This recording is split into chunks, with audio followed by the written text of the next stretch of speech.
my fellow creatures of the night, to the Geriatric Goth.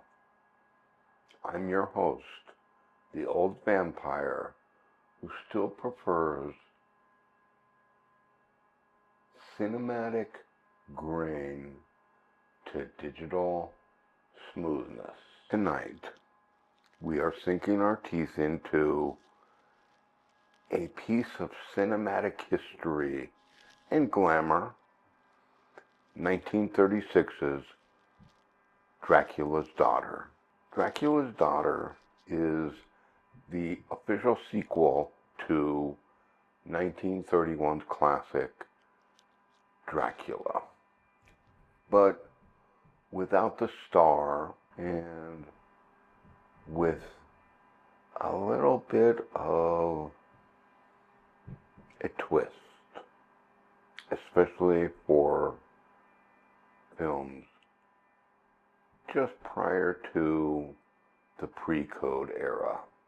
This film dared to explore the Count's legacy at a time when film, and especially horror films, were under increasing scrutiny from the censors and from the executives. So, polish your fangs and let's draw the curtains, the blackout curtains, and let's dive into a film that explores the undead in all their varied incarnations right now. When Dracula's Daughter arrived in 1936, Universal's horror cycle was both flourishing and faltering. Frankenstein and Bride of Frankenstein had astounded audiences, but critics and censors were sharpening their stakes.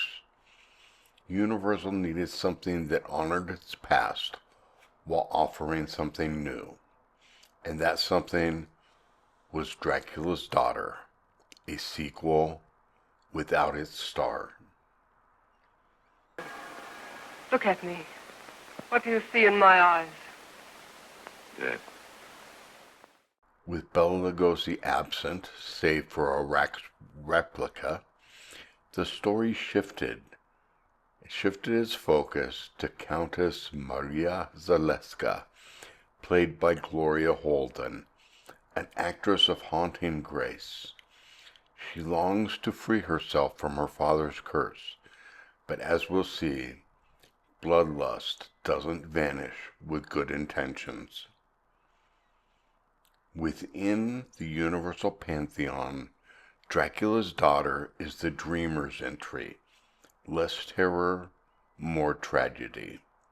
It's a film of shadows, psychology, and repressed desire, a bridge between Gothic horror and art house melancholy. The film picks up moments after Dracula's destruction. Van Helsing, or Von Helsing, as Universal suddenly renamed him, finds himself charged with murder. Enter Countess Zaleska, who steals her father's body, burns it in a ritual, and believes she's freed herself from vampirism. Spoiler alert, she's not. Haunted by temptation, Zaleska turns to psychiatry, specifically Dr. Jeffrey Garth, a man of logic in a world of superstition. Their strange rapport is the film's beating heart. But the scene everyone remembers is her meeting with a young woman named Lily, who agrees to model for her. What begins as art becomes seduction, or damnation. The scene drips with tension, vulnerability, and unspoken desire. It's easy to see why this moment became one of the cinema's earliest depiction of queer-coded horror, even if Universal insisted it was merely psychological. The result? a film far ahead of its time, quietly smuggling themes of identity and repression beneath its Gothic veil. Gloria Holden gives us a performance that's both regal and mournful. She doesn't hiss or lunge. She aches. And that's what makes her one of Universal's most haunting monsters. Let's weigh the merits and the missteps of Dracula's daughter. What's good? Gloria Holden's captivating performance. Lush cinematography, pure Gothic atmosphere, psychological depth, and tragic tone. What doesn't work as well? Sluggish pacing in the middle act. Underused Van Helsing subplot. More melancholy than mayhem. This is not for everyone. But for those who find beauty in sorrow and terror in restraint, Dracula's Daughter is a treasure. This is a haunting, queer-coded masterpiece. A definite not miss for fans of macabre and universal horror completists. I give Dracula's Daughter 4 out of 5.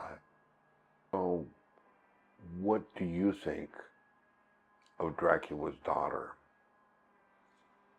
Let us all know in the comments below. I read every comment I get while I'm laying in my coffin during the day. If you enjoyed this dive into a nearly forgotten Universal masterpiece, please like this video. If you haven't already, subscribe to the channel. If you're interested in some crypt-appropriate wear, take a look at our merchandise store. You may just find something that you'd like to wear while you rest during the day. If you're able, please contribute to the channel through the Buy Me a Coffee app. You'll find a link in the description below. Thank you for joining us on this deep dive into Dracula's Daughter. We will see you again next time.